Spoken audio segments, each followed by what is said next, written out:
o sorteio trouxe, Cássio, um cruzamento não, um grupo com pelo menos um clube que, às vezes, quando você pensa num jogo comemorativo, 100 anos do clube, Taça Ariano Suassuna, né, jogos festivos para marcar uma inauguração de uma reforma do estádio, o Boca Juniors é um daqueles times que você considera para pagar para ele vir jogar, como atração. Tamanha importância sendo do Boca. Difícil fazer isso. Sendo caro e difícil fazer isso. Tamanha importância do Boca para o futebol mundial. Tá? Sobretudo se mandar a formação principal, né? Assim, não mandar um... E eu diria, Cássio, que no sorteio de Sul-Americana, onde necessariamente dois adversários são muito fracos, ter o Boca no grupo é um prêmio, né? E você postou algo que eu concordei na hora. O sorriso de Marcelo Paes não é um sorriso de quem achou ruim, de quem achou que a sorte foi contra. Pelo contrário, né? Tem uma página histórica aí do Fortaleza para ser escrita. No blog, eu usei o print, assim, fiquei voltando até pegar o print exato na hora que não só está focado em Marcelo Paes, mas quando aparece o nomezinho do Fortaleza, que até tá até incompleta a chave, está rolando no meio do sorteio, só para a galera entender melhor, eu mandei aqui para Pedro, para colocar na tela. E o Fortaleza tinha acabado de ser sorteado, foi a segunda bolinha, a primeira foi a do Boca, no grupo D. Aí na hora que entrou ali, deu print para ficar tanto registrado Boca e Fortaleza, e o semblante de Marcelo Paes, hoje CEO do Fortaleza, né? E já está aí, viu, Pedro, no chat privado. E o que era presidente executivo e agora CEO do Fortaleza. Pronto, só para a galera que está aqui, sobe um pouco essa imagem, para aí depois eu continuar. Aqui, aí o sorriso de Marcelo Paes, e pode ver ali, eu estava... Não, do jeito que estava mesmo, isso. Aí estava ali, ó, Boca e Fortaleza. Só estava até aí. Faltava ainda o segundo nome do grupo C, do grupo E, enfim, estava no começo do sorteio ainda. Mas na hora que tem o nome do Fortaleza, que vai para o grupo do Boca, abre Marcelo Paes, que estava representando o Fortaleza lá em Luque. Esse sorteio foi na sede da Conmebol, em Luque, Camaragibe, da Grande Assunção. E eu sou Solonense da Mata da Grande Assunção, mas é uma cidade na região metropolitana de Assunção, e foi essa a reação dele. E é uma reação, assim, muito justa, que o cara está vendo, assim, desde que ele foi presidente, desde que está à frente do Fortaleza, né?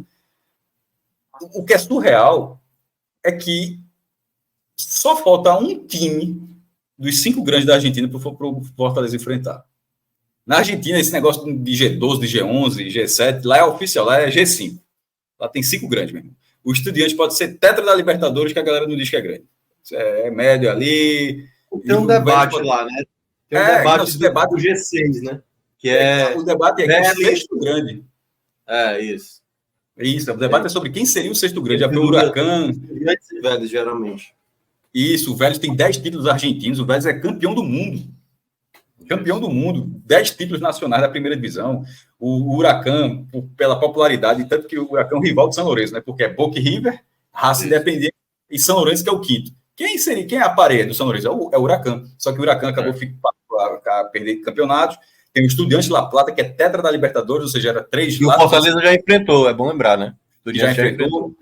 E tem um recente agora em 2009. Tem os de Rosário, né? Rosário, muito populares, o Rosário Central e o Nils Old Boys, já foi até finalista da Libertadores 2 vezes. Enfim, mas oficialmente eles consideram 5. E é algo até de registro lá, acho que dos anos 30, que era o que tinha mais sócios, toda uma questão lá oficial. O Fortaleza, contando já o Boca, já botou 4 na conta de 2020 para cá. Não é na vida, não, pô. É de 2020 para cá. Enfrentou o Independiente e de volta na Sula de 2021. Perdeu de 1-0 lá, ganhou 2-1 aqui. Tinha gol qualificado, o Independiente passou. Aí em 2022 pegou o River Plate na fase de grupos da Libertadores. Perdeu por 2-0 lá e empatou em 1-1 no Castelão, onde foi muito melhor do que o River na volta. Eu estou falando só dos grandes, porque, como o Minhoca falou, ainda tem até um confronto de oitavas de final da Libertadores contra o Estudiantes de La Plata. Mas dos grandes tem ainda do ano passado, da Sul-Americana do ano passado, que o Fortaleza foi fazendo grandes jogos de forma tão recorrente que até fica um pouco batido de que ano passado ele deu lá e lá no São Lourenço. Assim, ele venceu o São Lourenço na fase de grupos, tanto no Castelão quanto lá no Novo Gasômetro. E agora vai ter o Boca Juniors na Bombonera e no Castelão. Dessas idas para Buenos Aires, 2 delas foram massivas. Foi até um dos ganchos que eu trouxe, no que eu trago nesse post, que foram 2.200 torcedores, pelos relatos da época, contra o Independente no estádio Libertadores da América. Pode até parecer boçal o nome do estádio do Independente, mas faz sentido, já que o Independente é o maior campeão da Libertadores. Então, ele é heptacampeão, construiu o estádio e batizou o estádio de Estádio Libertadores da América. Aí o Fortaleza foi lá, levou 2.200 torcedores. Aí, 2 anos depois, foi de novo para Buenos Aires. O Independente é a Avejaneira, né? É da Grande Buenos Aires. Mas você pousa lá em Ezeiza, ou seja, pousa no aeroporto, a rota é a mesma. E depois foi para Monumental, que a carga tinha sido 2.400, mas tem até relatos que tinha até tido até mais. E pelo visual, a foto da torcida do Fortaleza no Monumental de Nunes, é aqui, enquanto eu estou falando, estou vendo se eu mando essa foto, o link dessa foto também para Pedro, porque a impressão é que talvez tivesse um pouco mais, talvez uns 3.000 torcedores. Está no link também, viu, Pedro? A foto da presença massiva da torcida pronto, aí, sabe, o setorzinho, lotado, o setor do Fortaleza no Monumental, sim. E antes dessa reforma do mais Monumental, pode ver que estava sendo ali embaixo, que hoje é uma parte onde todo mundo fica em pé, tá com a lona cinza ali, estava em reforma, mas o setor do Fortaleza lá em cima, muito cheio, e é improvável, beirando o impossível, de que não seja essa quantidade ou essa carga na Bombonera, porque assim, o Monumental, River e Boca são, fora do Brasil, são os 2 clubes que todo mundo deseja enfrentar na América do Sul. Assim, que você quer jogar contra o River Plate no Monumental, e quando você vai para Buenos Aires, isso é passeio, porra. Quando você vai para Buenos Aires, e no Monumental é um passeio, e na Bombonera é um passeio. Quem gosta de futebol tenta visitar os estádios, mas nesse caso é um passeio diferente, de hora marcada, de fila, muita gente fazendo, tipo, não é tu e um gato pingado, não, um bocado de gente fazendo aquela visita. E nesse caso foi visita oficial, jogando esse jogo aí do Monumental e esse do Boca contra a Bombonera, que é muito curioso, porque é quase sorte. Porque nesse caso, pegou o Boca, não, é massa pegar o Boca. Porque assim, qual é a chance de pegar o Boca na Sul-Americana? O Boca quase nunca joga Sul, só joga ali. O Boca, inclusive, foi vice da Libertadores do ano passado. Aliás, como eu tinha falado antes, esse jogo ficou a um triz de acontecer esse ano pela Recopa. Porque o Fortaleza perdeu a Sul-Americana nos pênaltis para a LDU e o Boca perdeu a Libertadores para o Fluminense na prorrogação. Então, na verdade, esse jogo ficou isso aqui de acontecer na Recopa. Não rolou.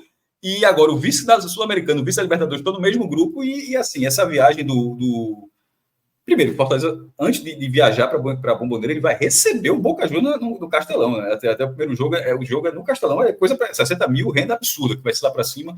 E um jogo histórico, como foi histórico do River Plate, como foi contra o próprio Estudiantes, do Independente, ou seja, é uma vivência que o Fortaleza vai tendo que qualquer clube do Nordeste sonhou em ter, assim, de competições internacionais. Porque eu estou falando assim que dos 5 maiores clubes da Argentina, 5 reconhecidos pelos próprios argentinos, você está indo para o 4º, num intervalo de 5 anos, num período de 5 anos, de 2020 para 2024, em 5 temporadas, tu enfrenta 4 deles. Curioso. Detalhe, o Racing estava no pote 1, se não fosse o Boca, o Racing era uma opção também para ter jogado, mas foi muito melhor ter saído do Boca.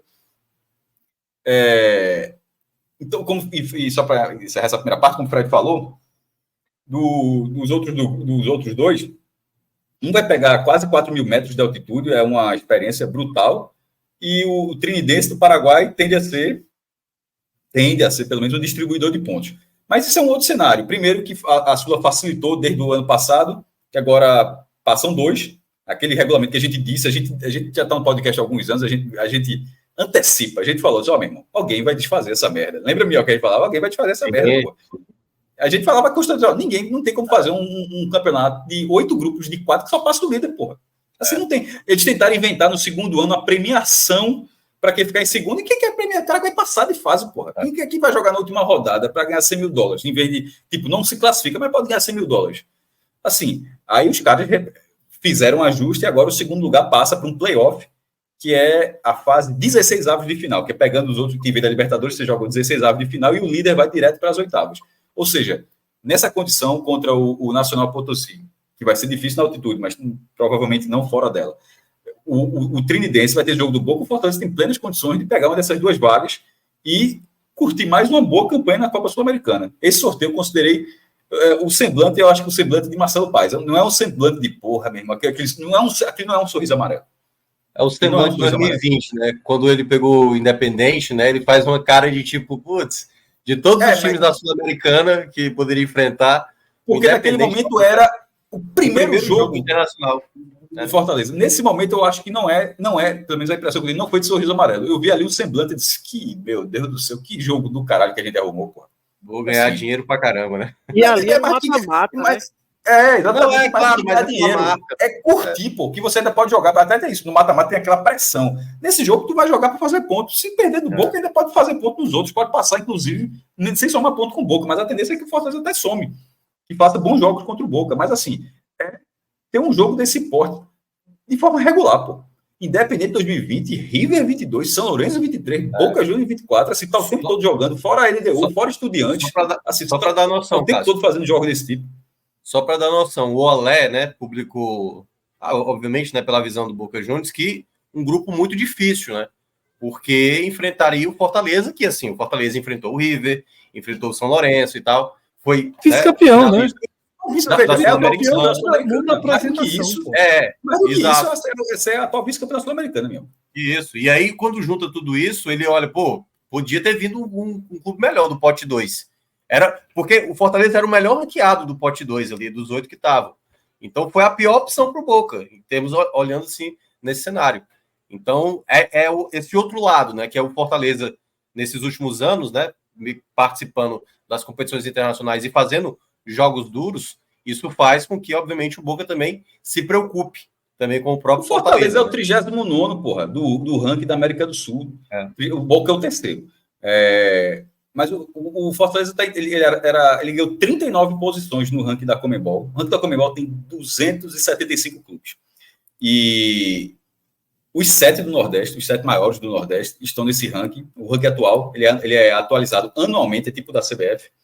E até para dizer que a liderança atual é do Palmeiras, que tomou, o River Plate era líder durante 6 anos, se não me engano, e o Palmeiras tomou.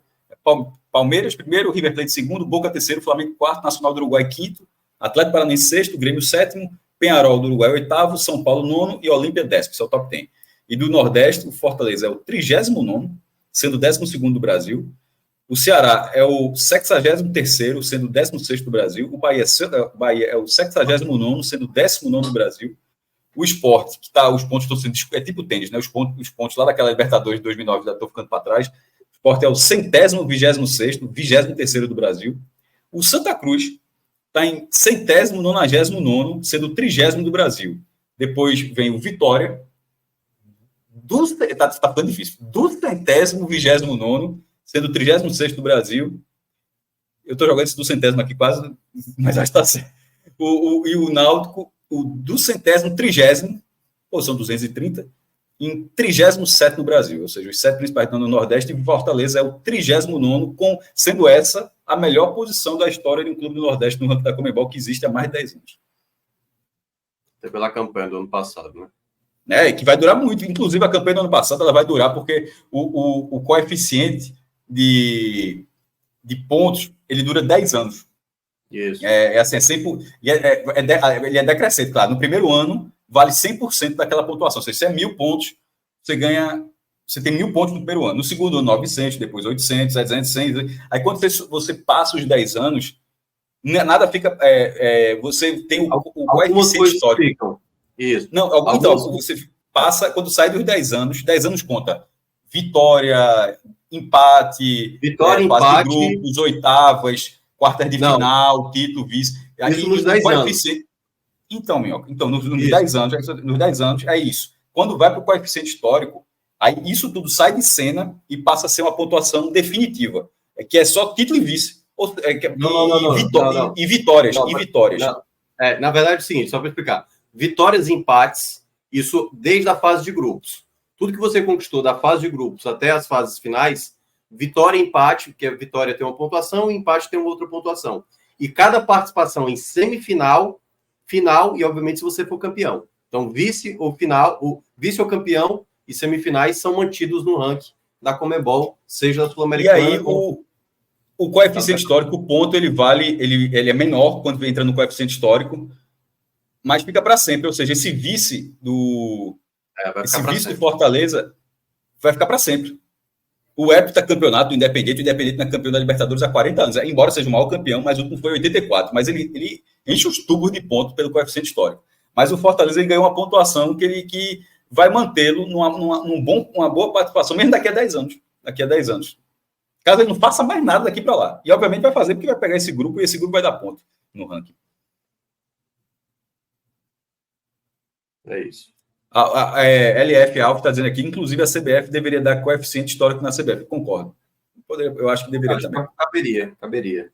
A questão é fazer meio a campeonatos tão diferentes, mas... Não, coeficiente histórico no ranking da CBF só sai se tu entrar na CBF. Com a turma que está lá é impossível. Assim.